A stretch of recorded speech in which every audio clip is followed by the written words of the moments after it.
Have you ever felt exhausted even when nothing physical really happened and nothing seems to work? You go on holiday and come back even more tired than before.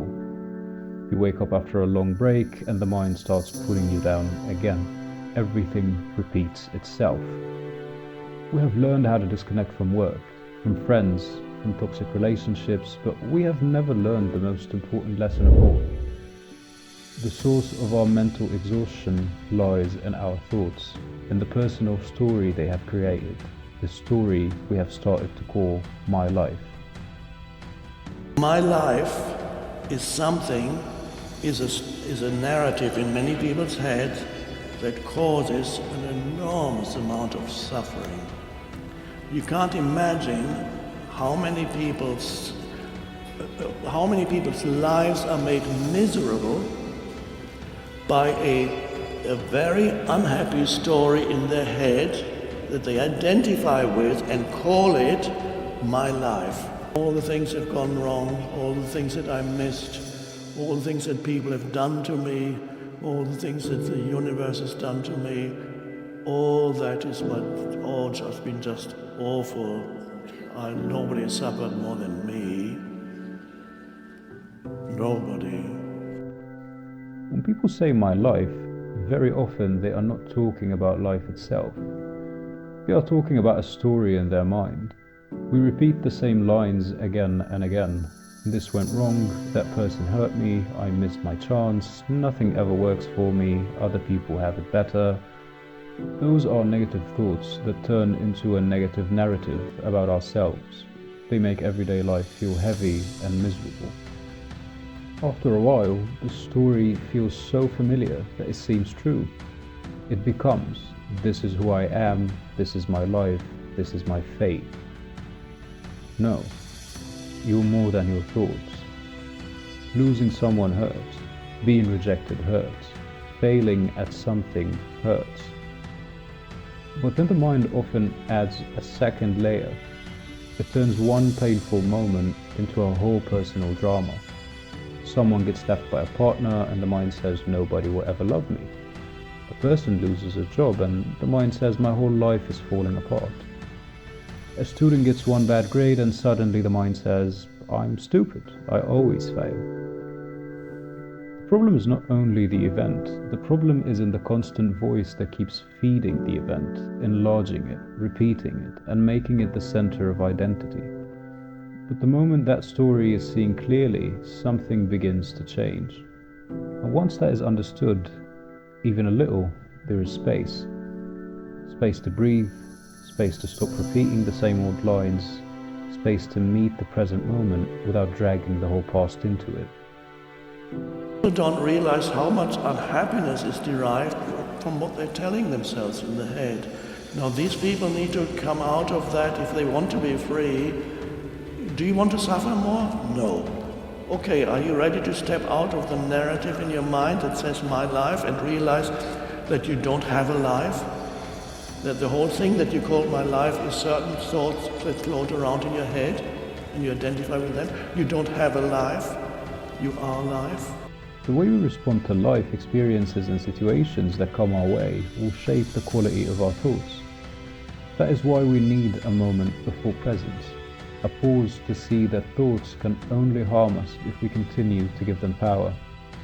Because once those thoughts become real, pain bodies will become their slaves, and they will dictate the quality of our lives.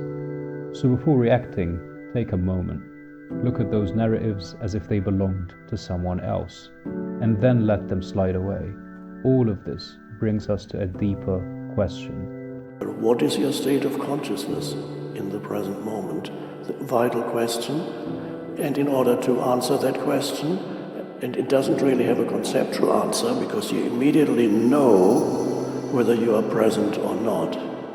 That question can help you become present. What is my state of consciousness right now?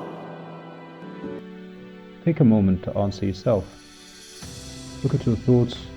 Use this moment to observe and think of yourself as if that narrative had nothing to do with you. When you are truly present, you begin to see that the obstacles behind those repetitive thoughts are not really there. They were created through your identification with them. Presence does not begin when life becomes perfect. Presence begins in the middle of ordinary life. The truth is, we don't want to let go of our thoughts. We have identified with them so deeply that we have become almost desirous of them. And yet here we are, searching for answers. The universe pulses within us, and we become aware that the time has come for greater awareness and greater truth. The hardest part is separating ourselves from that identification, which drags us down. And yet we struggle to stop. We struggle to listen to ourselves, and that is when the world becomes an enemy. The world feels unfair and everything seems to be against us. And the greatest revelation is understanding that these thoughts are the cause of the conflict. The world is not the enemy. Our limited awareness is. The universe is awakening within you, and you must take a moment to realize it. So then the essence of all this is awakening, the awakened state of consciousness. And as I mentioned earlier, not surprisingly, this term awakening has been used over thousands of years, since the time of the Buddha and before. The essence of the teaching of the Buddha is to awaken. The word Buddha itself means to be awake, the one who is awake. That's the Sanskrit root of the word, is to be awake. Awakening is simply this: remembering that you are never only the voice in your head. Beneath all the noise, there is a deeper life in you, still waiting, still present, still untouched. This is where hope begins, not in changing everything outside, but in seeing clearly what is happening within. You are not the voice in your head, and you are not the story you keep telling yourself. Freedom begins when you stop identifying completely with thought and return to presence, to what is here now, before the mind turns it into fear, regret, or drama. When a heavy thought appears, do not believe it immediately. Pause, breathe, notice the thought. Do not keep feeding it. Bring your attention back to your body, your breath, or the simple thing you are doing right now. This is the secret of all secrets. Your mind constructs the story binding you to it, but only presence can set you free.